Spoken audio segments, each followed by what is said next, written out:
Meu nome é Cássia Nogueira e tenho 28 anos. Há 4 semanas, meus pais venderam o piano antigo da minha avó, aquele que ela havia prometido que seria meu, e usaram cada um dos R$ 95.000 que conseguiram com ele, para comprar para minha irmã mais nova um Mercedes novinho em folha. Eles presumiram que minha avó estava muito doente na casa de repouso para descobrir e presumiram que eu estava fraca demais para contar a ela.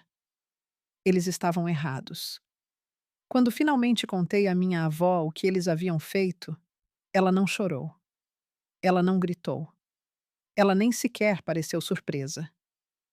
Em vez disso, ela pegou o telefone, discou um número e falou calmamente 7 palavras que destruiriam tudo o que meus pais acreditavam possuir.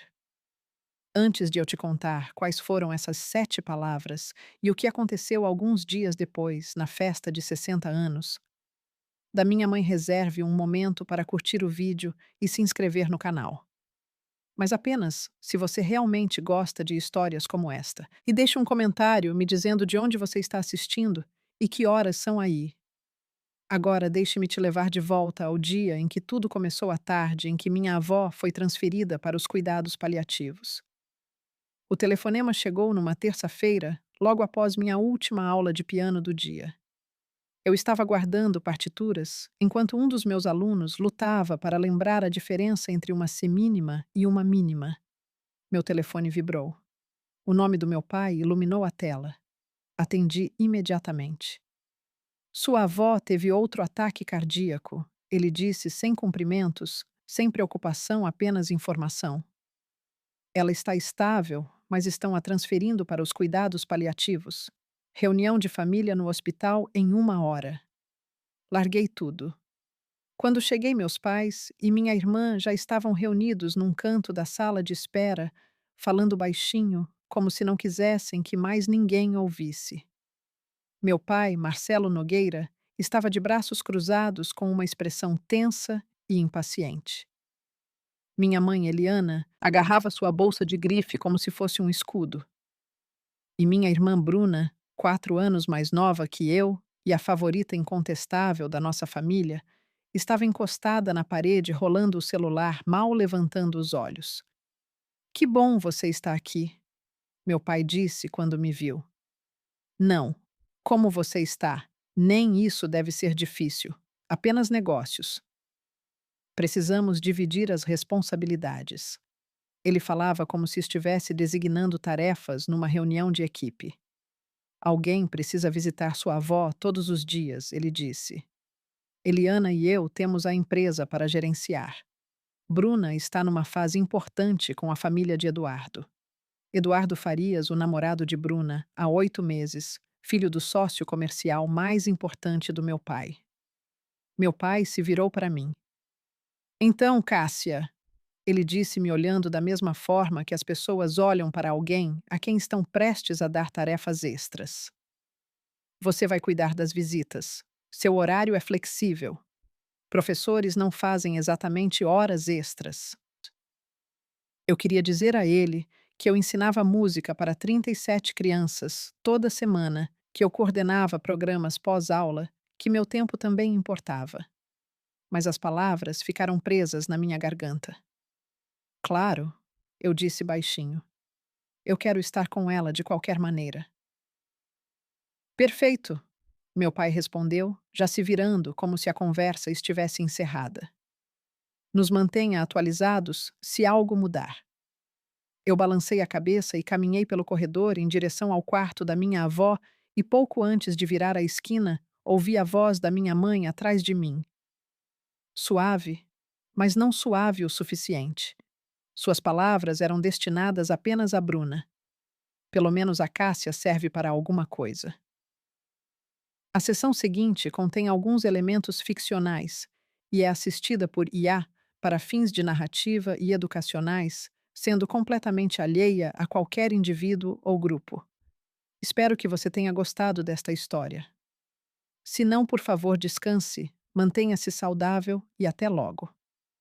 Eu continuei andando, não me virei. Não porque eu não tivesse ouvido as palavras da minha mãe, mas porque eu já as tinha ouvido em versões durante toda a minha vida. Depois de um tempo, uma dor assim para de te surpreender. Torna-se ruído de fundo, algo que você carrega em silêncio para que outras pessoas não precisem reconhecer. O quarto da minha avó cheirava a lavanda e livros antigos. Essa combinação existia porque ela insistia nisso. A equipe de cuidados paliativos preferia que tudo cheirasse a desinfetante e antisséptico, mas a vovó havia dispensado essa ideia no primeiro dia em que chegou. Se eu for morrer, ela me disse durante minha primeira visita, vou fazer isso cercada por coisas que realmente amo. O nome dela era Margarida Nogueira. Ela tinha 76 anos, mente afiada, teimosa, e estava perdendo lentamente uma batalha contra a insuficiência cardíaca congestiva. Os médicos foram honestos conosco, semanas, eles disseram, talvez 1 ou 2 meses, se tivéssemos sorte. Eu a visitava todas as tardes depois de terminar minhas aulas. Conversávamos sobre música, na maioria das vezes, sobre os anos que ela passou se apresentando em pequenas salas de concerto pelo Nordeste, sobre os alunos que eu ensinava que ainda não sabiam ler partituras, mas de alguma forma já sentiam o ritmo nos ossos.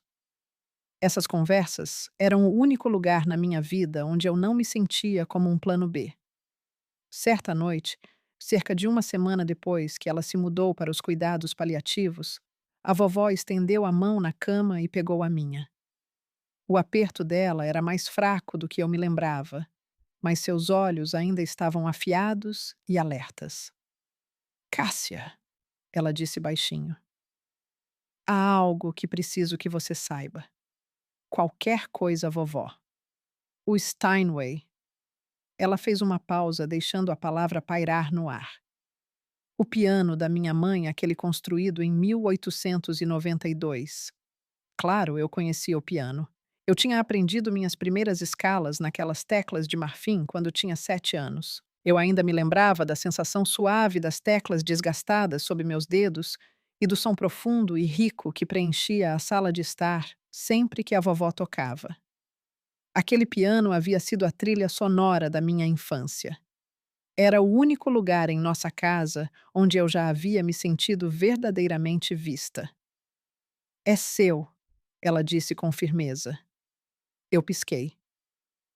Vovó, eu já disse aos seus pais. Ela continuou. Eu disse a Marcelo e Eliana no mês passado na frente de todos. Lembrei-me daquele jantar. O maxilar do meu pai se contraindo minha mãe, trocando um olhar rápido com minha irmã. Bruna revirando os olhos e resmungando algo sobre lixo sentimental. Vovó, você não precisa me dar, eu disse baixinho. Eu quero. Lagade, ela apertou minha mão novamente, me surpreendendo com a força ainda escondida em seus dedos. Você é a única nesta família que entende o que aquele piano significa, ela disse. Prometa-me que vai cuidar dele.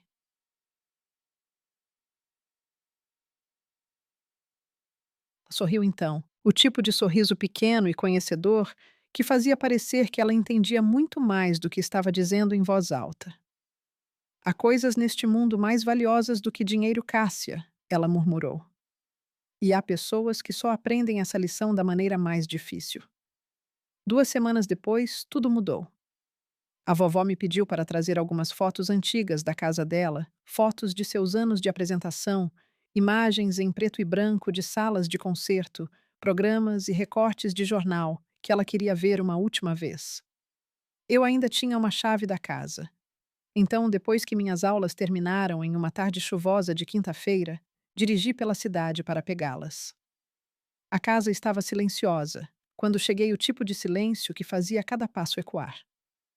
A chuva batia nas janelas enquanto eu entrava pela porta da frente e no corredor familiar. Passei pela sala de jantar. Então entrei na sala de estar e parei, porque o canto onde o piano Steinway havia ficado por quase 30 anos estava vazio. A casa estava silenciosa. Silenciosa demais. Entrei pela porta da frente, no hall de entrada, sacudindo a chuva do meu casaco. O cheiro familiar de madeira polida e partituras antigas ainda pairava fracamente no ar. Passei pela sala de jantar e fui em direção à sala de estar, onde o Steinway havia ficado por quase 30 anos. Então parei. O espaço estava vazio. Por um momento, eu realmente esqueci como respirar. Onde o piano deveria estar, havia apenas uma reentrância retangular no carpete, o contorno fraco de 4 pernas pesadas, o fantasma de algo que vivera ali por décadas e fora arrancado. Minhas mãos começaram a tremer enquanto eu pegava meu telefone. Liguei para minha mãe. Ela atendeu no terceiro toque. Alô, mãe. Minha voz falhou apesar do meu esforço para controlá-la. Onde está o piano da vovó? Houve uma breve pausa do outro lado da linha.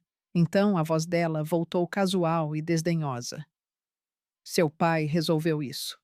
Meu estômago apertou. Resolveu como? Cássia, esses são assuntos de adultos, ela disse friamente. Você não precisa se preocupar com isso. Onde está? Insisti. Eu disse para não se preocupar com isso. A linha ficou muda. Ela havia desligado. Fiquei naquela sala de estar vazia por horas, olhando para a marca no carpete, enquanto a chuva batia incessantemente nas janelas.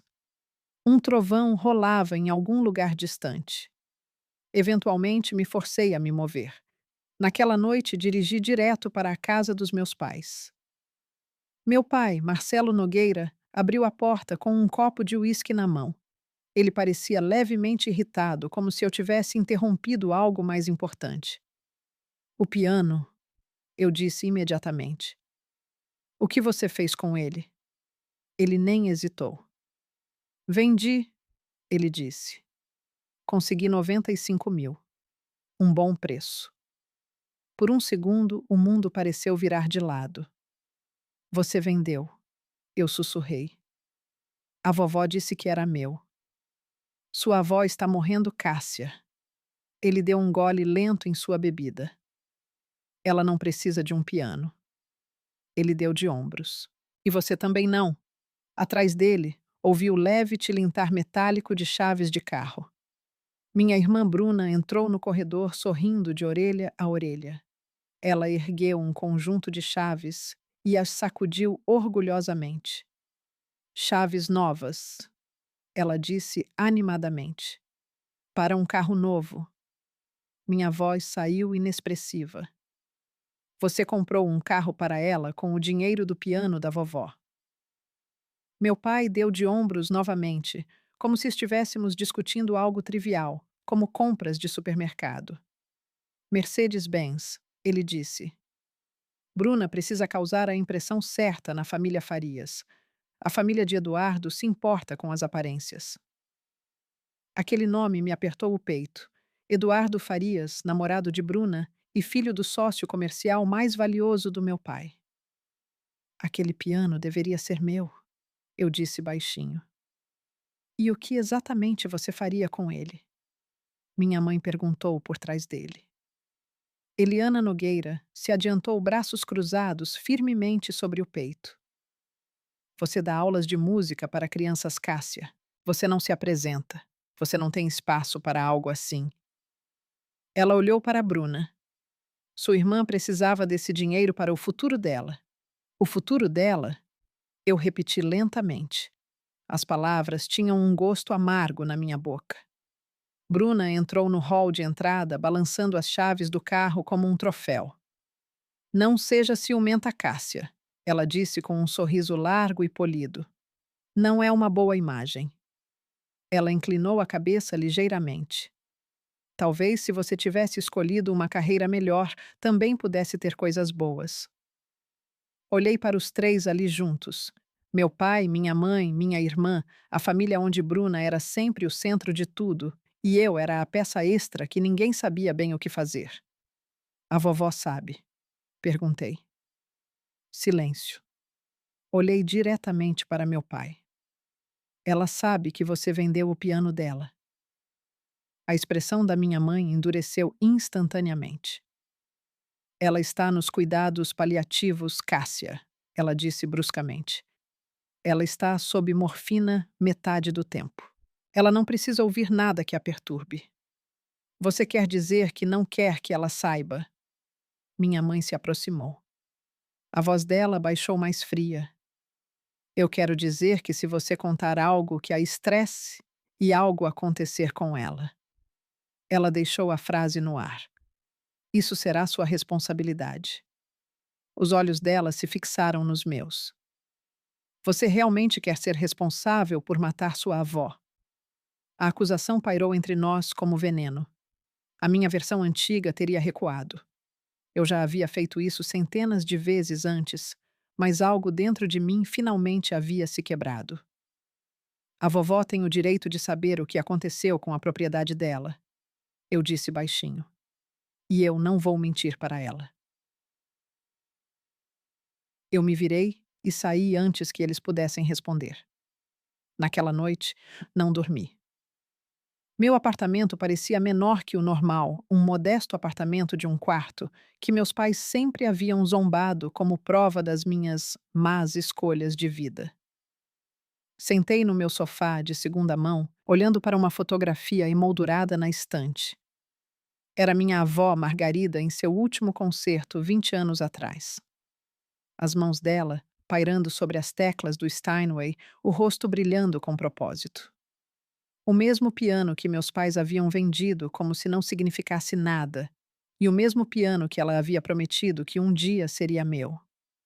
Seus dedos pairavam sobre as teclas do piano na fotografia. Seu rosto brilhava com foco e propósito. Era o mesmo Steinway que meus pais haviam vendido como se não significasse nada. Fiquei olhando para a foto por um longo tempo, a luz suave do abajur refletindo no vidro da moldura. As palavras da minha mãe continuavam ecoando na minha cabeça. Se algo acontecer, a culpa será sua. Ela estava certa. Se eu contasse a verdade para a vovó, o choque a machucaria. Eu estaria adicionando mais dor aos últimos dias de sua vida. Fechei os olhos e me recostei no sofá tentando respirar através do nó no meu peito. Então me lembrei de algo que a vovó havia me dito anos atrás. Eu tinha 12 anos na época e estava aterrorizada em admitir aos meus pais que havia reprovado em uma prova de matemática. Eu implorei para que ela não contasse a eles. Ela ouviu em silêncio e então disse algo que ficou comigo desde então. A verdade pode ferir Cássia, mas as mentiras sempre ferem mais profundamente.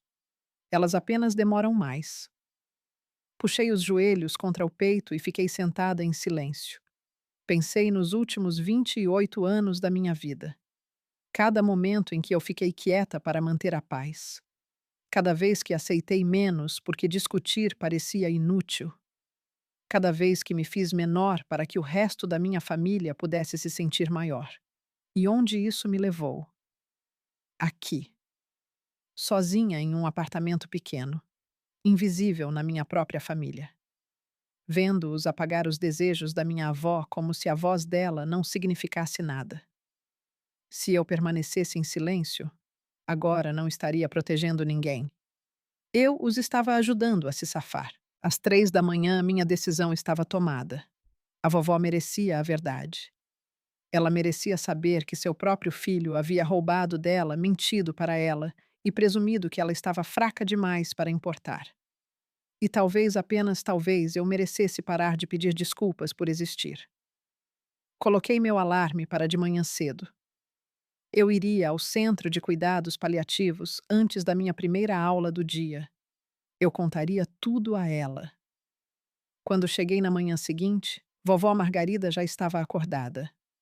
Ela estava apoiada numa pilha de travesseiros olhando pela janela, enquanto o nascer do sol pintava o céu em tons de laranja pálido e ouro. Quando ela me viu entrar no quarto, ela sorriu gentilmente. Você parece que não dormiu, ela disse. Não dormi. Puxei uma cadeira para perto da cama e peguei a mão dela. A pele dela estava fina e fria, mas o aperto dela se intensificou ligeiramente em meus dedos. Vovó, eu disse baixinho, eu preciso te contar algo e vai doer. Os olhos dela estudaram meu rosto. Mesmo depois de tudo, eles ainda estavam afiados e claros. Então me conte. Então eu contei.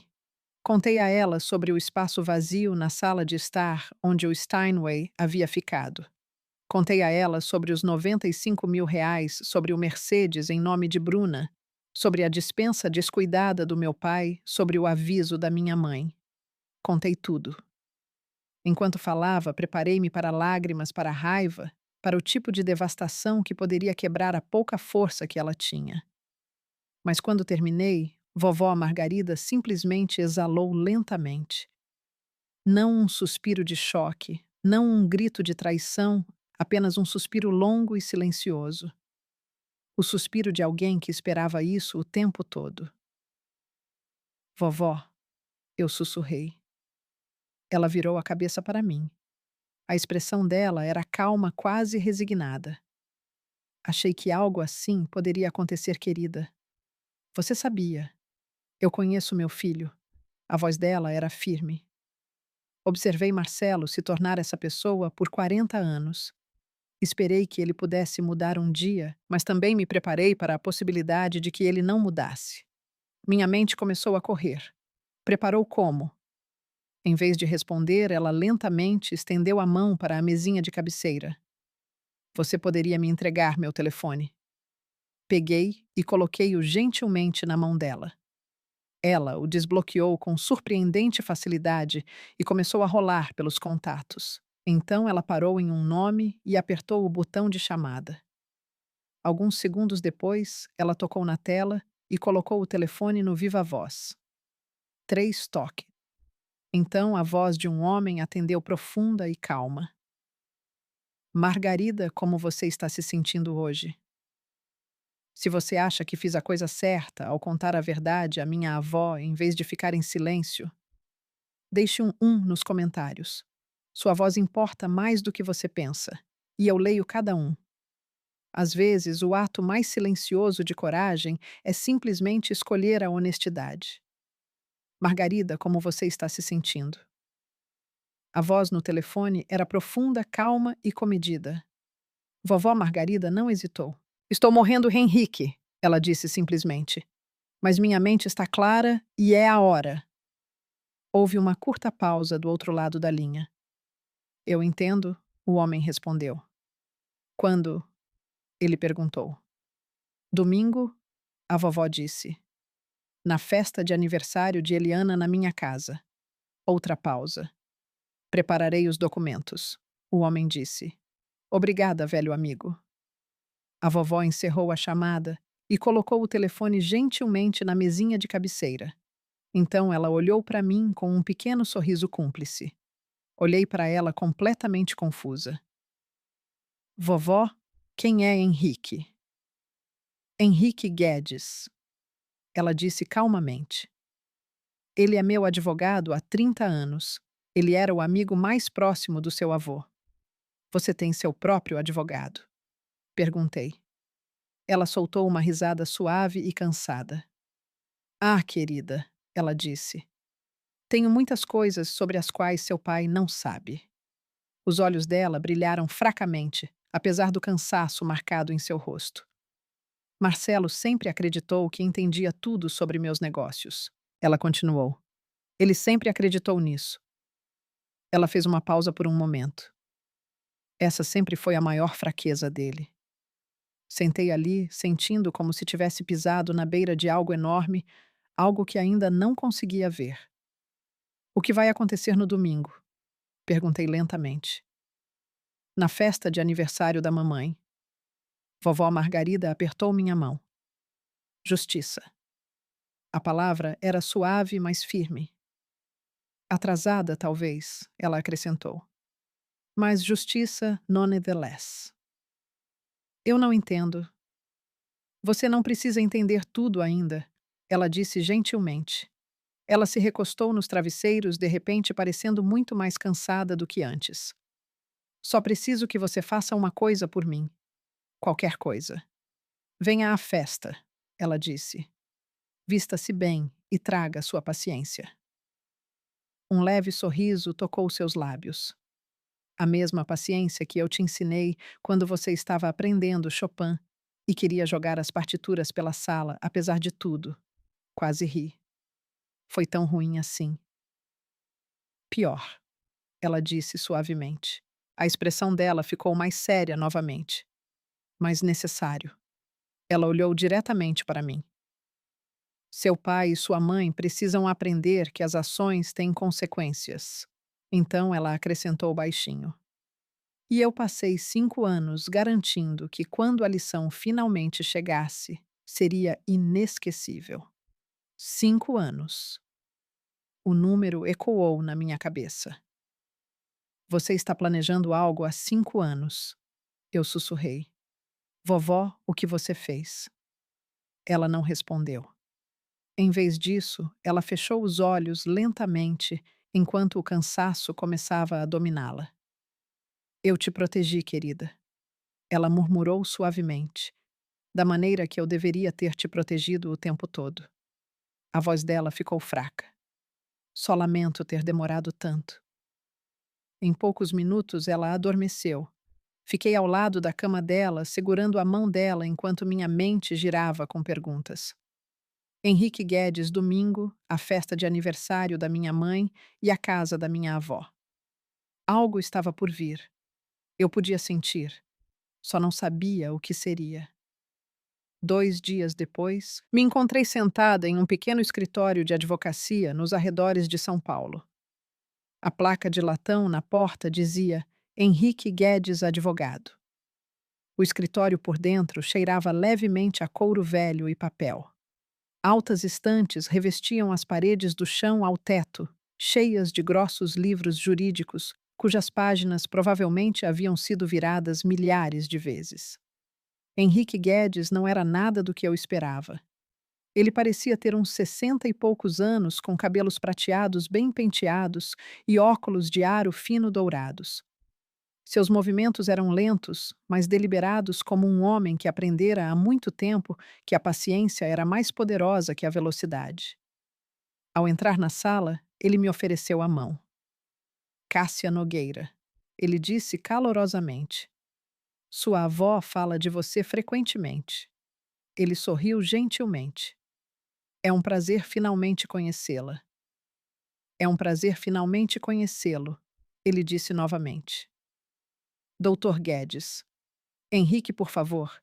Ele me interrompeu gentilmente. Ele apontou para a cadeira do outro lado de sua mesa. Sente-se. Eu me sentei na cadeira, de repente ciente de que minhas mãos tremiam ligeiramente. O escritório parecia silencioso de uma forma que fazia cada pequeno som parecer mais alto. O farfalhar do papel, o tic-tac de um relógio em algum lugar atrás de mim. Sua avó me pediu para explicar algumas coisas antes de domingo. Henrique disse calmamente. Eu balancei a cabeça. Sua avó é uma mulher notável, ele continuou. E ela é muito mais perceptiva do que seus filhos jamais lhe deram crédito. Ele cruzou as mãos cuidadosamente sobre a mesa. Por anos ela tem observado, assistido o planejado. Planejando o que exatamente? Perguntei.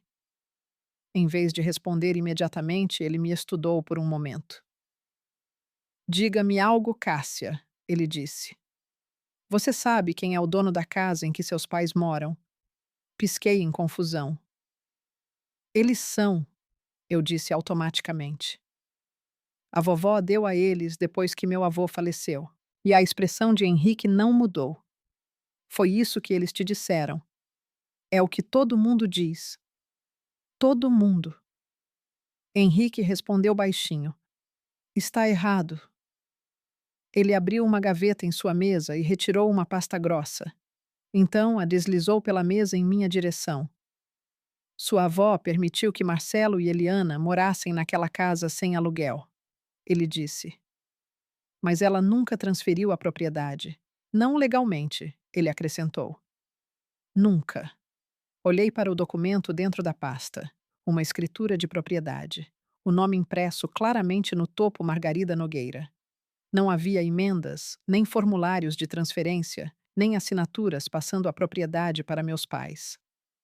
Eles moram na casa dela há 10 anos, eu disse lentamente, tentando processar aquilo. Pensando que era deles. Precisamente. Minha cabeça parecia girar. Mas por que a vovó os deixaria acreditar nisso? Perguntei. Henrique se inclinou ligeiramente. Porque ela estava observando. Ele disse. Observando para ver se o filho dela provaria que os medos dela estavam errados. A voz dele suavizou ligeiramente. Infelizmente, ele fez exatamente o que ela esperava.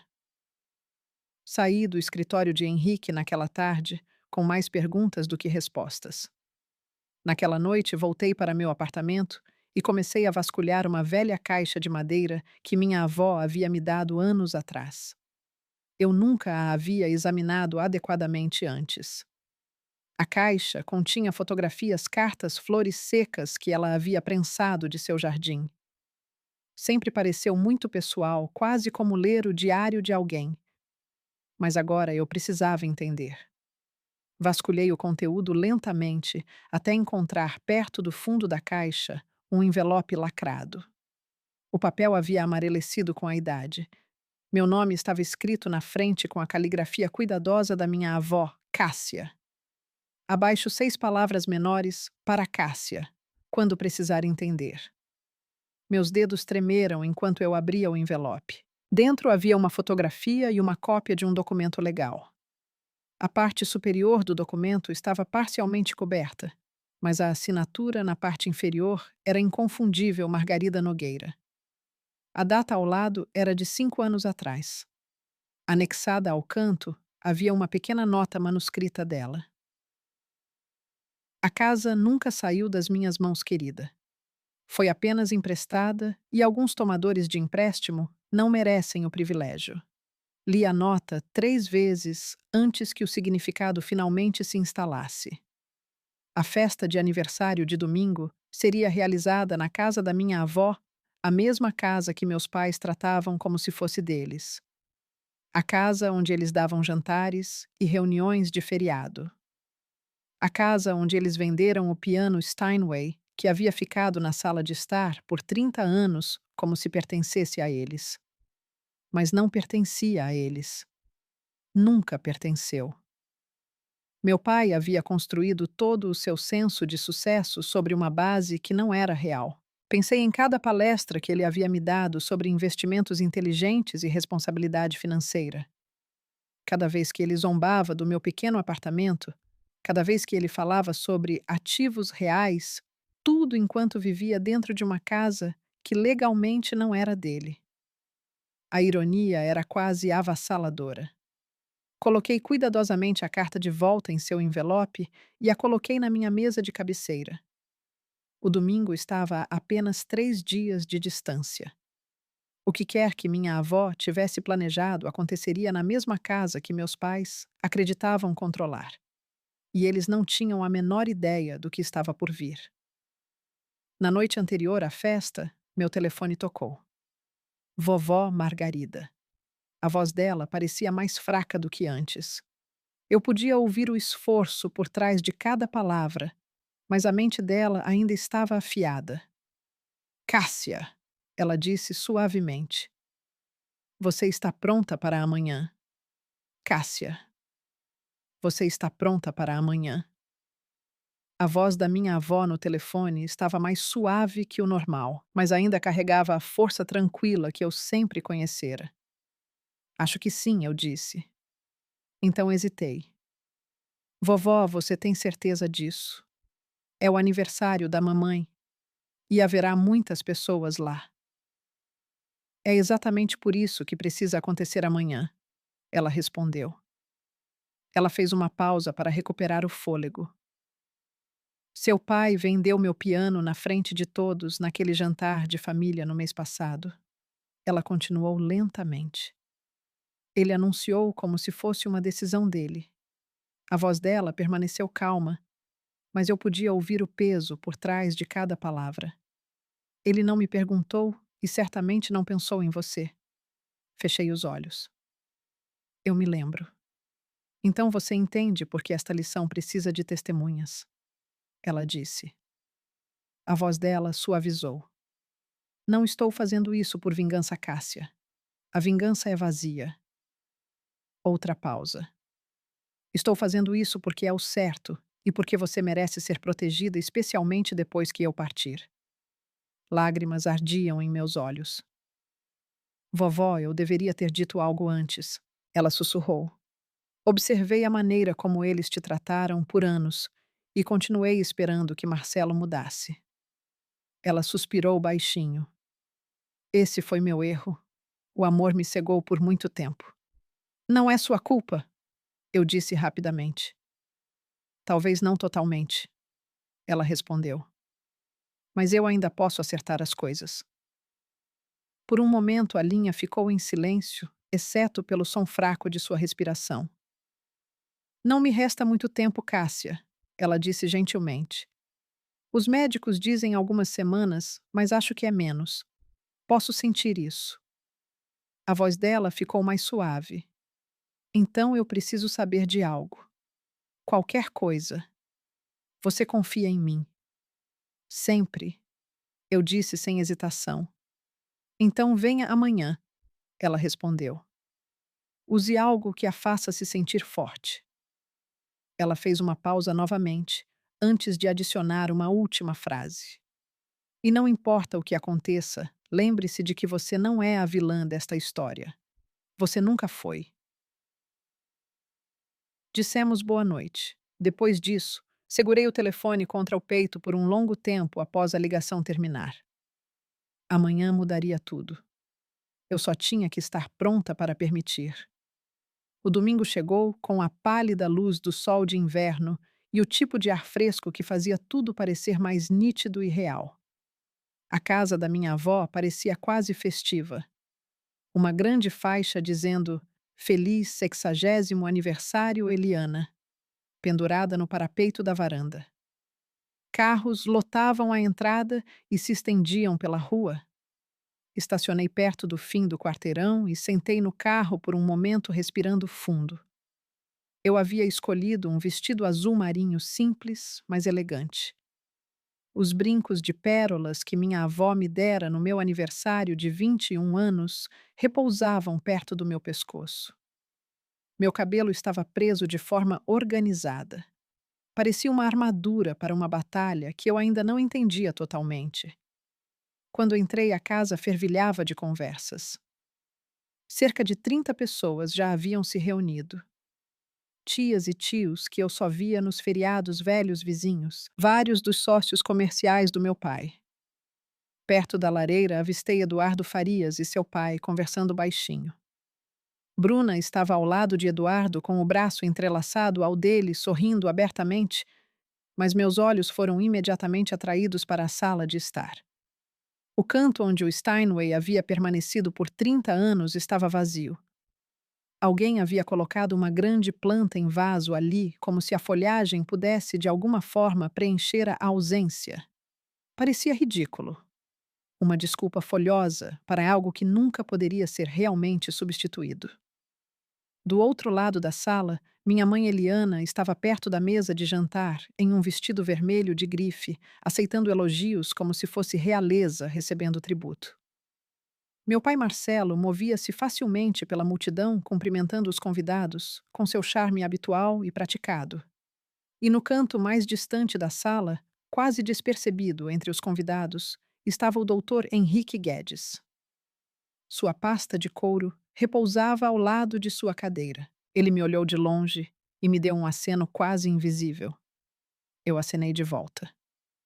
Um momento depois, minha tia-avó, Clara, irmã mais nova da minha avó, apareceu ao meu lado. Cássia, querida, ela disse suavemente. Como está Margarida? Realmente cansada, respondi honestamente, mas ainda lúcida. Ela sempre foi a inteligente, tia Clara disse. Os olhos dela percorreram a sala. Notei que o piano sumiu. Tia Clara ouvi dizer que Margarida queria vendê-lo. Alguém por perto disse. Abri a boca para responder, mas a voz do meu pai de repente cortou a sala. Todos, por favor, se eu puder ter a atenção de vocês. Marcelo Nogueira entrou no centro da sala de estar com um copo de cristal erguido na mão, comandando o espaço como se lhe pertencesse o que agora eu sabia que não pertencia. Hoje, ele anunciou orgulhosamente, celebramos 60 anos maravilhosos de Eliana Nogueira. Aplausos irromperam pela sala. Minha mãe sorriu brilhantemente, desfrutando da atenção, e meu pai continuou. Gostaria de compartilhar algumas notícias familiares emocionantes. Meu estômago se apertou. Como muitos de vocês sabem, nossa filha Bruna tem saído com Eduardo Farias, filho do meu querido amigo e sócio comercial Roberto Farias. Ele gesticulou para Eduardo, que acenou educadamente ao lado de Bruna. Para celebrar seu futuro brilhante, meu pai continuou. Temos uma surpresa especial. Ele apontou para a porta da frente. Todos venham para fora. Os convidados começaram a ir em direção à entrada da casa. Murmúrios curiosos enchiam o ar. Eu segui lentamente meu peito apertando a cada passo. Estacionado na entrada estava um reluzente Mercedes-Benz prateado. Um grande laço vermelho estava perfeitamente centrado no capô. Um presente, meu pai anunciou orgulhosamente, tornado possível pela generosidade de Margarida Nogueira. Minha garganta apertou. Ela escolheu vender seu piano antigo, ele continuou, para investir no futuro de sua neta. Bruna guinchou de emoção. Ela abraçou meu pai e riu enquanto os convidados aplaudiam. Câmeras foram sacadas. Alguém começou a tirar fotos enquanto Bruna posava ao lado do carro, como se fosse um prêmio que ela havia ganhado. Fiquei congelada na varanda. Ele estava fazendo de novo, reescrevendo a história, transformando-se no herói, enquanto apagava completamente os desejos da minha avó. Uma mulher parada perto da entrada se inclinou para o marido e sussurrou baixinho. Aquele piano não deveria ter ido para a outra neta, a professora de música. O marido dela deu de ombros. Os planos devem ter mudado. Tia Clara apareceu ao meu lado, o rosto pálido. Cássia, ela sussurrou. Margarida realmente concordou com isso. Antes que eu pudesse responder, Bruna me avistou. Ah, Cássia! Ela chamou docemente a voz, escorrendo falsa gentileza. Venha tirar uma foto conosco. Ela balançou as chaves brincalhonamente. Não seja ciumenta. Tenho certeza de que a vovó vai te deixar algo também. Talvez a coleção de partituras antigas dela. Algumas risadas dispersas ecoaram pela multidão. Minhas mãos começaram a tremer. Minha visão ficou embaçada enquanto lágrimas ameaçavam cair, mas as forcei de volta. E então, atrás de mim, ouvi o clique suave de uma pasta se abrindo. Os convidados começaram a voltar para dentro da casa. Mas antes que meu pai pudesse segui-los, tia Clara se interpôs diretamente em seu caminho. Marcelo? Ela disse calmamente. A voz dela era firme, mas notei suas mãos tremendo ligeiramente. Preciso te perguntar algo. O sorriso do meu pai permaneceu fixo. Pode esperar, Clara. Estamos no meio de uma celebração. Você perguntou a Margarida antes de vender aquele piano. A pergunta caiu na sala como uma pedra em água parada. Conversas próximas falharam e sumiram. A mãe está em cuidados paliativos. Meu pai respondeu suavemente. Ela não está em condições de tomar decisões assim. Fizemos o que era melhor para ela. Ele ergueu o queixo. Falei com ela esta manhã. Tia Clara se endireitou. Ela está perfeitamente lúcida, Marcelo. Ela disse com firmeza, completamente lúcida. A voz dela ficou mais forte. E ela me disse que você nunca pediu a permissão dela. O silêncio se espalhou pela sala. Vi Roberto Farias franzir ligeiramente a testa. Eduardo se mexeu desconfortavelmente ao lado de Bruna. Minha mãe se adiantou rapidamente, o rosto corado. Clara, é meu aniversário. Não vamos criar uma cena. Uma cena. Tia Clara riu suavemente, mas não havia humor nisso. Eliana, seu marido, vendeu a posse mais preciosa de Margarida sem o conhecimento dela e usou o dinheiro para comprar um carro. Ela gesticulou para a entrada. Se alguém criou uma cena, aqui não fui eu. A sala ficou completamente silenciosa. 30 pares de olhos se moveram de um lado para o outro entre meus pais e tia Clara. A compostura do meu pai rachou ligeiramente. Este é um assunto particular de família, ele disse bruscamente. Não precisa ser discutido em público. Na verdade, outra voz disse calmamente atrás de nós. Eu acho que público é exatamente onde deveria ser discutido. Eu me virei. Henrique Guedes estava de pé agora. Sua pasta estava aberta, uma pasta de documentos repousando em suas mãos. Ele caminhou lentamente em direção ao centro da sala de estar, com a calma confiança de alguém que havia feito isso muitas vezes antes. Boa tarde a todos, ele disse claramente. Meu nome é Henrique Guedes. Eu sou o advogado de Margarida Nogueira. O rosto do meu pai ficou completamente pálido. O silêncio na sala se tornou sufocante. Henrique se posicionou cuidadosamente perto do canto vazio onde o piano Steinway havia estado. A escolha parecia deliberada. Peço desculpas por interromper a celebração. Ele continuou calmamente.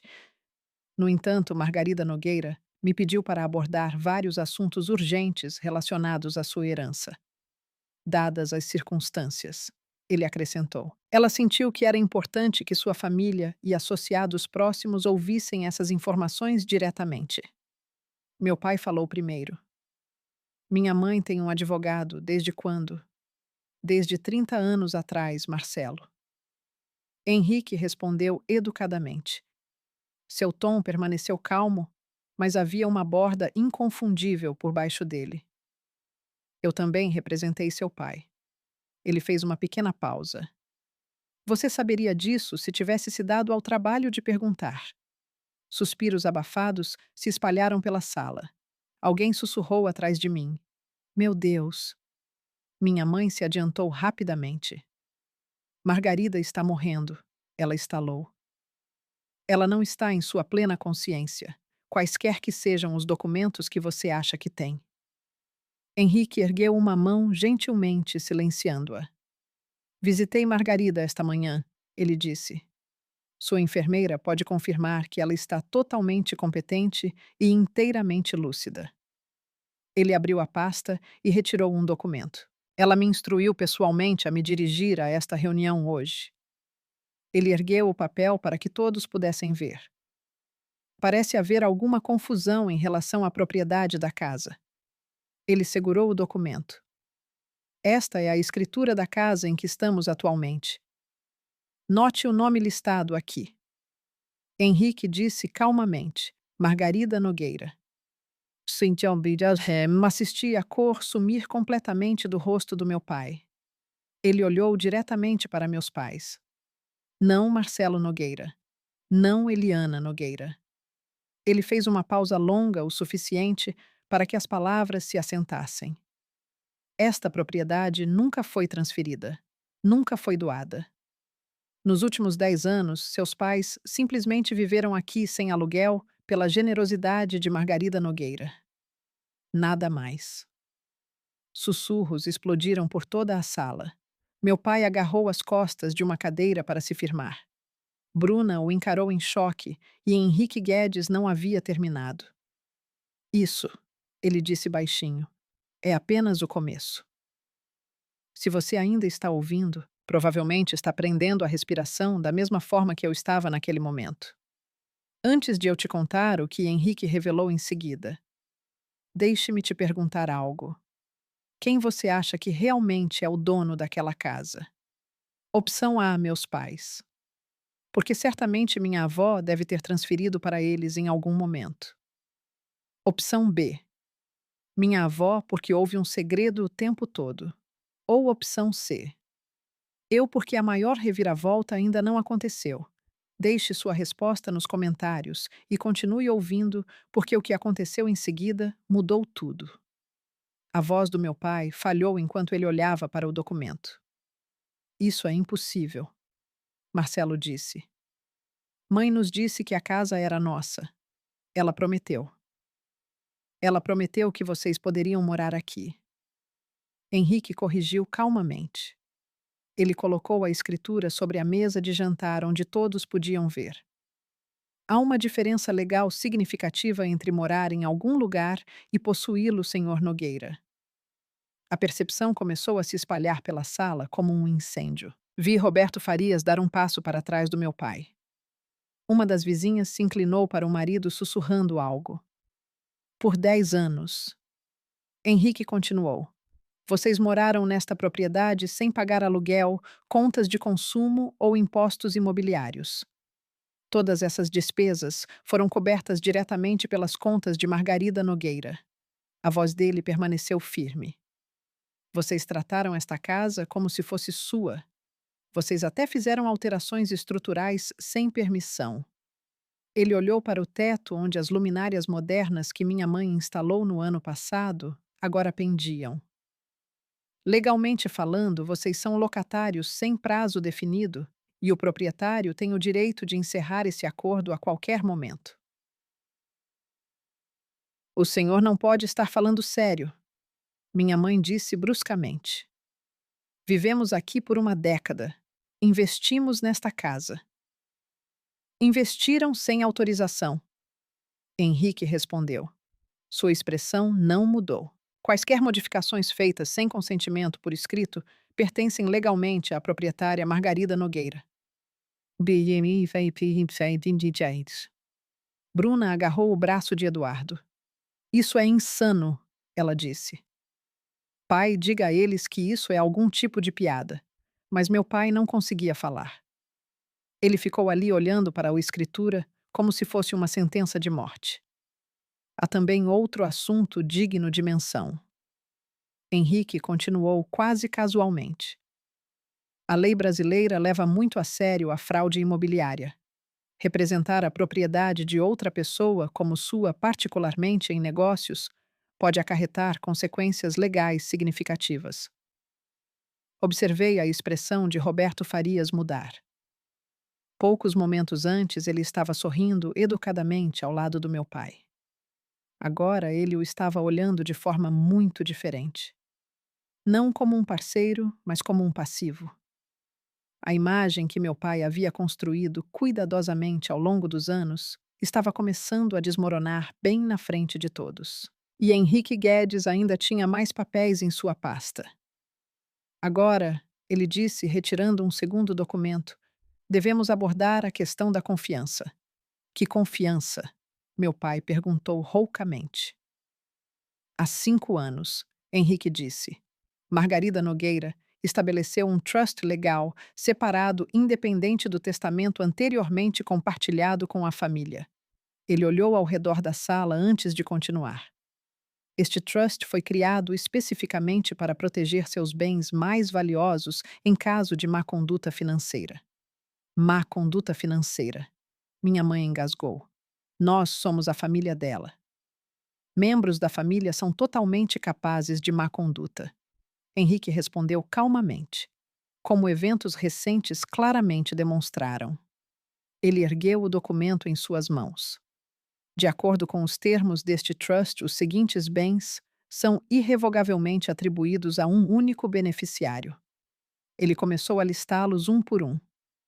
A casa em que estamos atualmente, as contas financeiras de Margarida Nogueira e todos os itens de valor sentimental, incluindo o piano Steinway de 1892 que foi recentemente vendido sem autorização. Então ele olhou para cima. Seus olhos se fixaram diretamente em mim. A única beneficiária é Cássia Nogueira. A sala ficou completamente silenciosa. Então Bruna gritou: O quê? Isso é fraude! Ela a manipulou. Meu pai gritou imediatamente. Essa, pequena. Marcelo, a voz de Henrique ficou fria. Aconselho fortemente a escolher suas próximas palavras com cuidado. Ele gesticulou calmamente para a sala. Tudo o que foi dito aqui hoje foi testemunhado por mais de 30 pessoas. Tia Clara se aproximou de mim e apertou minha mão. Margarida sabia exatamente o que estava fazendo. Ela disse baixinho. Henrique continuou falando. Por 5 anos, Margarida Nogueira observou sua família. Ela esperou. Ela esperou que seu filho provasse que ela estava errada. Ele fez uma pausa. Em vez disso, ele vendeu sua posse mais valiosa para comprar um veículo de luxo para a neta, que raramente a visita. Ele olhou diretamente para meu pai. Ações têm consequências, senhor Nogueira. Minha mãe começou a chorar. Bruna parecia pálida, como se pudesse desmaiar, e eu não conseguia me mover. Não conseguia respirar. Henrique permitiu que a sala absorvesse o choque antes de continuar. Em relação à venda do piano Steinway, ele disse, tirando outro documento. Como o piano fazia parte do Trust e Cássia Nogueira é a beneficiária designada à venda realizada sem o consentimento do administrador, constitui a alienação não autorizada de propriedade do Trust. A voz de Bruna saiu pequena e trêmula. O que isso significa? Isso significa. Henrique respondeu calmamente que os R$ 95.000 obtidos com essa venda devem ser devolvidos ao Trust dentro de 30 dias. Seus olhos moveram-se lentamente por meus pais e irmã. Se o reembolso não for feito dentro desse período, será iniciada uma ação civil por apropriação indevida de bens do Trust. Ele fez uma pausa. Dada a documentação envolvida, o resultado não seria favorável à sua família. Meu pai riu de repente. Era um som oco e desesperado. Não temos R$ 95.000 sobrando, ele disse. O dinheiro foi para o carro. Henrique acenou em direção à janela lá fora. O Mercedes prateado ainda estava na entrada com seu laço vermelho. Então sugiro liquidar esse ativo, ele disse calmamente. A concessionária pode aceitar uma devolução, embora vocês provavelmente incorrerão em uma perda significativa. Bruna irrompeu em lágrimas. Meu carro. Vocês estão pegando meu carro. Não estou pegando nada, senhorita Nogueira. Henrique respondeu. Estou simplesmente explicando as consequências legais das escolhas da sua família. Bruna olhou desesperadamente para Eduardo, mas ele já havia dado um passo para longe dela. Sua expressão havia se tornado cuidadosamente neutra. Roberto Faria se inclinou e sussurrou algo para seu filho. Nenhum dos dois parecia mais simpático. E, finalmente, Henrique continuou. Margarida Nogueira me pediu para informá-los de que o arranjo de vocês para morar nesta propriedade será agora formalmente reestruturado. A voz da minha mãe mal saiu. Reestruturado. Vocês podem permanecer aqui temporariamente. Henrique disse. Mas um contrato formal de aluguel será exigido. Um contrato de aluguel. Ela sussurrou. Na casa em que vivemos por 10 anos. Henrique acenou ligeiramente. Na casa, ele corrigiu gentilmente, que vocês nunca possuíram. A sala ficou completamente silenciosa. Cada um dos pares de olhos na casa se voltou para mim. Meu pai lentamente se virou em minha direção, o rosto contorcido de raiva e descrença. Você fez isso, Marcelo disse roucamente. Você a envenenou contra nós. Eu não me movi. Não, pai, eu disse calmamente. Eu não fiz nada. Minha voz estava mais firme do que eu esperava. A vovó tomou essas decisões há 5 anos, muito antes de eu saber qualquer coisa sobre elas. Eu só descobri esta semana. Mentira. Minha mãe estalou. A voz de Eliana tremia de amargura. Você sempre teve ciúmes da Bruna, ciúmes desta família e de tudo o que construímos. Isso é sua vingança. Vingança. Algo dentro de mim endureceu. Eu não vendi o piano da vovó sem perguntar a ela, eu disse baixinho. Não gastei o dinheiro em um carro para mim e não menti para todos sobre o que realmente aconteceu. Dei um passo à frente e olhei diretamente para minha mãe. Não fui eu quem disse, pelo menos ela serve para alguma coisa. quando eu concordei em visitar a vovó todos os dias. Uma onda de murmúrios chocados passou pela sala. E não fui eu quem desligou o telefone quando perguntei o que aconteceu com o piano dela. Mantive o olhar dela. E definitivamente não fui eu quem me ameaçou dizendo que eu seria responsável por matar a vovó se eu contasse a verdade. Gritos abafados ecoaram pela multidão. A mão da tia Clara apertou a minha. Pela primeira vez na minha vida, eu não desviei o olhar. Passei 28 anos invisível nesta família. Continuei baixinho. Eu aceitei isso porque achei que era isso que o amor significava. Fazer-me menor para que todos os outros pudessem se sentir maiores. Olhei para meu pai, depois para minha mãe, depois para Bruna, que ainda estava chorando em algum lugar, perto da porta sobre o carro que estava prestes a perder. Mas a vovó me ensinou algo diferente, eu disse. Ela me ensinou que amar a si mesma às vezes significa defender o que é certo, mesmo quando isso custa tudo. Respirei fundo, lentamente. Então é isso que eu quero que vocês entendam. Eu não estou mais pedindo desculpas. Não estou mais ficando em silêncio e terminei de fingir que está tudo bem quando não está. A sala permaneceu absolutamente imóvel. Ninguém disse uma palavra. Um por um, os convidados começaram a pegar seus casacos em silêncio. Tchitselwa. As pessoas evitavam contato visual enquanto saíam pela porta. Sussurros suaves enchiam o ar enquanto a multidão desaparecia lentamente. Em poucos minutos, a casa que havia estado cheia de vozes parecia estranhamente oca. Henrique tocou meu braço gentilmente. Cássia, ele disse baixinho. Devemos discutir os próximos passos. Eu balancei a cabeça, ainda sentindo como se estivesse observando tudo de fora do meu próprio corpo. Legalmente falando. Henrique continuou suavemente para que apenas eu pudesse ouvir. Você tem várias opções. Você poderia exigir a desocupação imediata, dadas as circunstâncias. Sua avó apoiaria absolutamente essa decisão. Olhei para o outro lado da sala. Meu pai havia desabado em uma cadeira, a cabeça enterrada nas mãos. Minha mãe estava congelada perto da janela. O rímel escorria pelo rosto dela. Bruna havia desaparecido lá fora, provavelmente ainda chorando ao lado do Mercedes. Eles pareciam quebrados. Parte de mim queria vingança. Uma pequena parte ferida de mim queria que eles sentissem cada pedacinho da dor que haviam me causado por 28 anos. Mas essa não era a pessoa que eu queria me tornar. Não quero expulsá-los, eu disse baixinho. Não imediatamente. Henrique ergueu uma sobrancelha. Você tem certeza? Sim.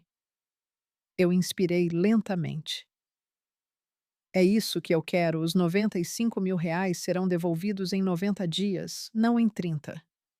Vou dar a eles tempo para vender o carro e resolver as coisas. Eles podem permanecer na casa sob um contrato formal de aluguel, com aluguel mínimo. Minha voz falhou por um breve momento. E depois que a vovó? Engoli em seco. Depois que ela falecer, eles terão 12 meses para encontrar outro lugar para morar. Henrique me estudou cuidadosamente. Isso é notavelmente generoso, dado tudo o que aconteceu. Talvez, eu disse, mas não estou fazendo isso para puni-los. Estou fazendo isso porque é o certo e porque me recuso a me tornar o tipo de pessoa que eles são. Por um longo momento, ele não disse nada. Então, Henrique acenou lentamente com a cabeça. Sua avó me disse que você responderia dessa forma. Sua expressão suavizou. Ela está muito orgulhosa de você, Cássia. Minha voz falhou. Eu sei. O acordo foi escrito ali mesmo na mesa de jantar. Tia Clara e 2 convidados restantes ficaram como testemunhas. Meu pai assinou o papel sem olhar para mim. As mãos da minha mãe tremiam tanto que ela mal conseguia segurar a caneta. Nenhum deles falou. Quando a última assinatura foi finalizada, a casa estava quase vazia. Roberto Farias e Eduardo já haviam partido sem dizer adeus. Mais tarde, soube que Eduardo havia ido embora enquanto Bruna ainda estava chorando lá fora. O bolo de aniversário estava intocado na mesa. A faixa na varanda estava torta e esquecida. Tia Clara me abraçou apertado antes de ir embora. Você fez a coisa certa, querida, ela sussurrou. Margarida ficaria muito orgulhosa. Ela está orgulhosa, eu disse baixinho. Falei com ela esta manhã. E quase como se ela nos ouvisse, meu telefone vibrou. Uma videochamada do Centro de Cuidados Paliativos. Atendi enquanto caminhava lentamente para o canto vazio da sala de estar onde o Steinway havia estado. O rosto da minha avó apareceu na tela. Ela parecia pálida, mas em paz. A enfermeira Carolina estava atrás dela com um sorriso caloroso. Minha menina corajosa, vovó Margarida disse suavemente. Como você se sente? Aterrorizada, admiti, e aliviada e triste. Ela sorriu gentilmente. É assim que a coragem se sente, querida. Nunca é confortável. Eu não os expulsei, eu disse. Eu lhes dei tempo. Eu sei, ela respondeu. Henrique já me mandou mensagem. Os olhos dela brilhavam de emoção. Você é uma pessoa melhor do que eles merecem, Cássia. Mas é exatamente por isso que eu te escolhi. Pressionei minha mão contra a tela, desejando poder segurar a mão dela. Obrigada, vovó, por tudo. Por me proteger. Não me agradeça, ela disse suavemente.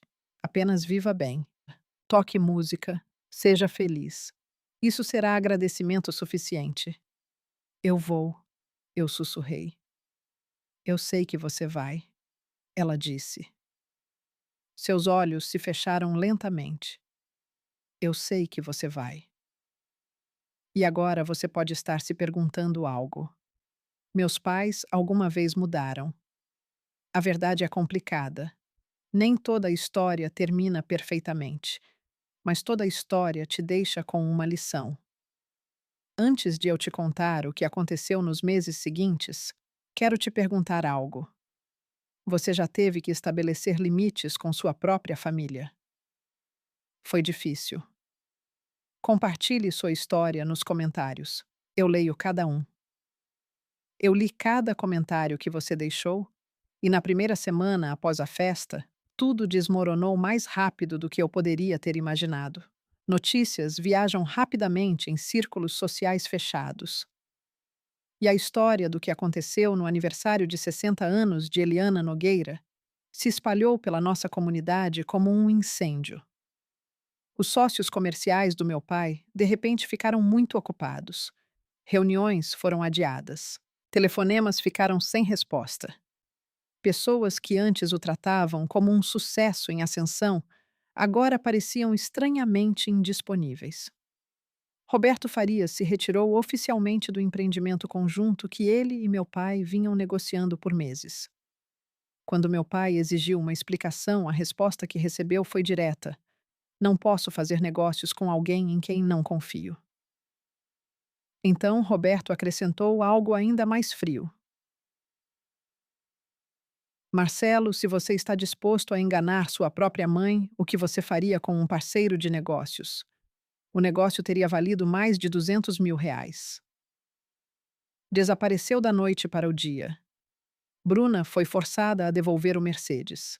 A concessionária lhes ofereceu apenas R$ 80.000, 15.000 a menos do que meus pais haviam pago. Ela gritou com o vendedor por quase 20 minutos antes de finalmente assinar os papéis de devolução.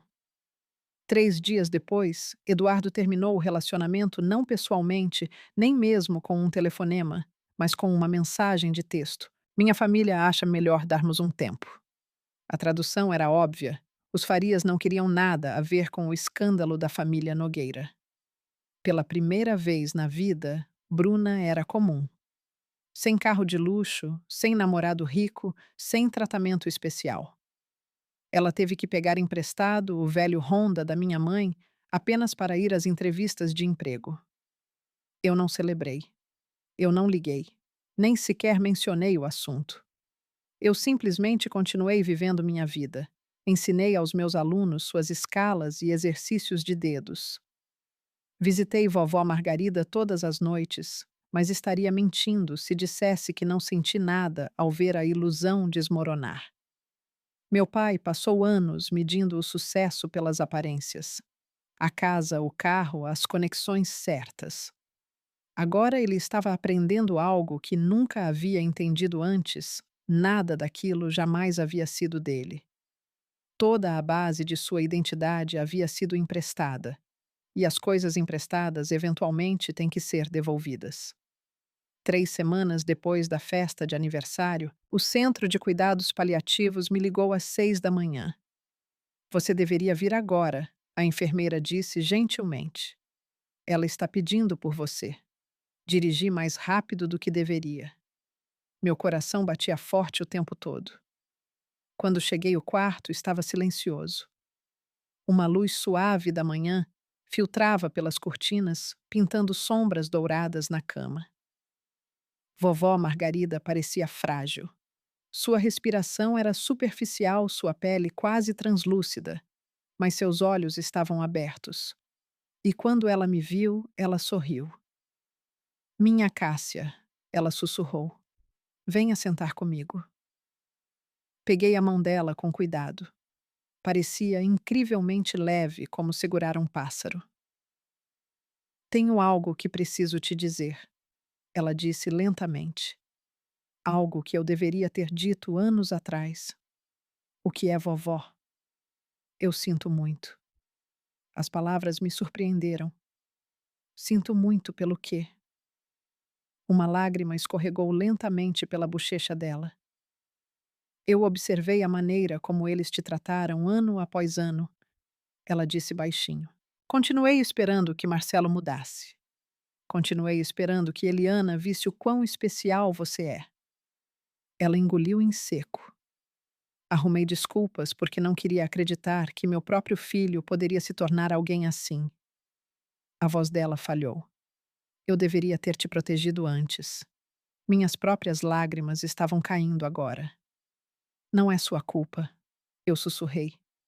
Talvez não totalmente, ela disse suavemente. Mas eu poderia ter feito mais. Os dedos dela apertaram fracamente os meus. Esperei até estar morrendo para agir. Sinto muito, querida. Você merecia coisa melhor. Balancei a cabeça. Você me deu tudo o que importava, eu disse. Música, amor, e o conhecimento de que eu valia alguma coisa. Isso é mais do que eles jamais me deram. Ela sorriu então por apenas um momento. Ela parecia a avó que eu lembrava da infância. Forte, radiante e viva. Estou tão orgulhosa de você, Cássia, ela sussurrou. Você tem um bom coração. Ela fez uma pausa. Mas você finalmente aprendeu a protegê-lo. Você me ensinou isso, eu disse suavemente. Então, eu fiz algo certo. Seus olhos se fecharam lentamente. Estou cansada agora, querida. Fique comigo. Estou bem aqui, eu disse. Vovó Margarida faleceu naquela noite pacificamente com minha mão na dela. 5 dias depois, realizamos seu funeral na pequena igreja que ela frequentava há quase 50 anos, exatamente como ela havia pedido. Foi simples, sem arranjos elaborados, sem grandes exibições, apenas música-memórias e as pessoas que realmente a amavam. Toquei piano durante o serviço, não o Steinway, que um dia estivera em sua sala de estar, que se fora para sempre. Em vez disso, toquei o modesto piano de parede que pertencia à igreja. Executei o noturno em mi bemol maior de Chopin, a primeira peça que a vovó me ensinou. A igreja estava meio cheia. Tia Clara sentava na primeira fila segurando um lenço nas mãos trêmulas. Várias das antigas colegas da vovó de seus dias de apresentação preenchiam os bancos atrás dela. Mulheres de cabelos brancos que ainda se lembravam de quando o nome de Margarida Nogueira significava algo no mundo da música clássica. Meus pais sentaram bem no fundo. Eles não se aproximaram de mim antes do serviço, nem depois. Minha mãe usou óculos escuros o tempo todo. Meu pai olhava fixamente para a frente como um homem esperando julgamento. Bruna não compareceu. Minha mãe explicou baixinho a alguém que ela estava emocionalmente frágil demais. Eu fiz o elogio. Falei sobre a música da vovó, sua sabedoria, sua força silenciosa. Falei sobre a maneira como ela demonstrava amor, não através de grandes gestos, mas através da consistência de aparecer todos os dias e realmente ver as pessoas ao seu redor. Nunca mencionei o conflito. O funeral não era o lugar para isso. Após o serviço, meu pai começou a caminhar em minha direção. Eu o vi hesitar na metade do caminho pela sala. Então minha mãe pegou o braço dele e o puxou gentilmente. Ele nunca me alcançou. Talvez ele quisesse pedir desculpas. Talvez não. Eu nunca saberei. Mas a essa altura eu já havia aceitado algo importante. Algumas desculpas nunca vêm. E às vezes você não precisa mais delas. 6 meses depois, mudei para a casa da minha avó. No início parecia estranho andar por cômodos cheios da presença dela, dormir no quarto de hóspedes que conhecia desde a infância.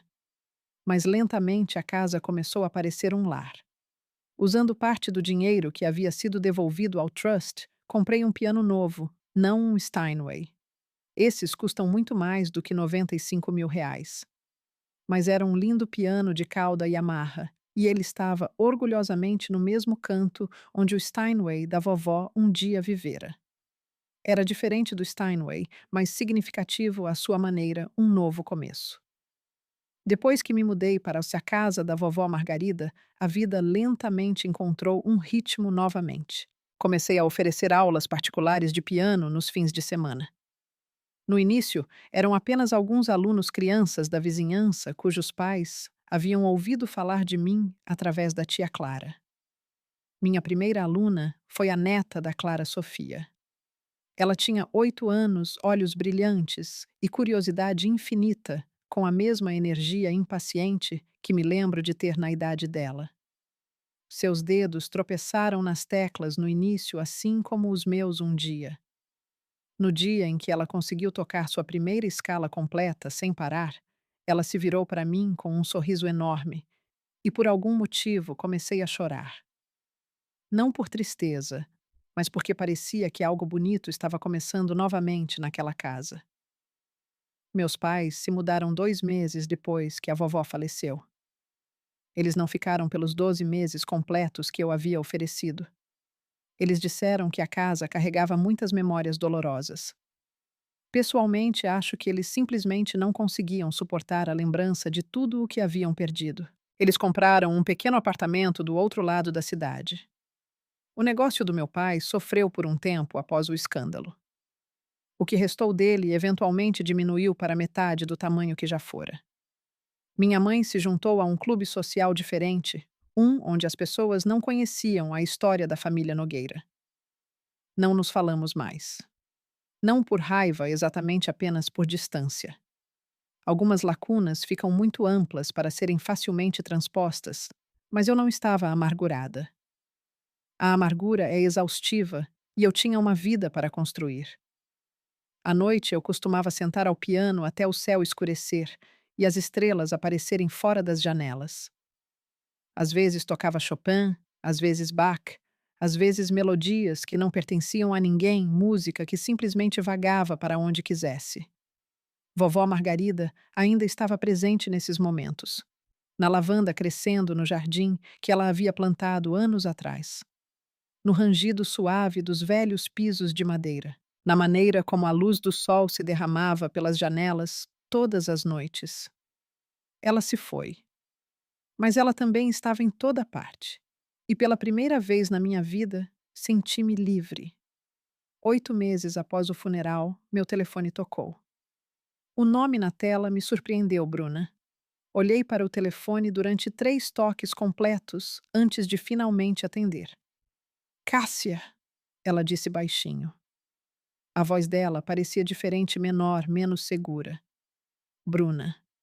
Por um momento, nenhuma de nós falou. 28 anos de irmandade haviam sido, de alguma forma, reduzidos ao silêncio. Não estou ligando para pedir nada, ela disse finalmente. Eu só queria dizer algo. Ok, eu respondi gentilmente. Tenho pensado em tudo o que aconteceu. Ela continuou, sobre como agir. Ela inspirou lentamente. No início, eu estava com raiva de você e da vovó de todo mundo. Achei que você tinha me tirado algo. Outra pausa. Mas agora. A voz dela falhou ligeiramente.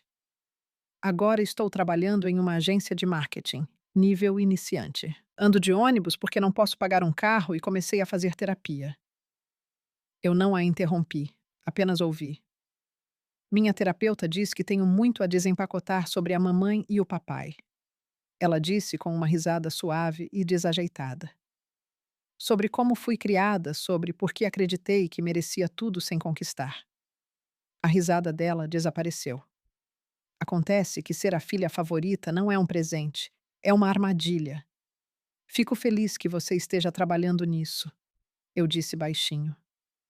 Não estou pedindo para você me perdoar, ela disse rapidamente.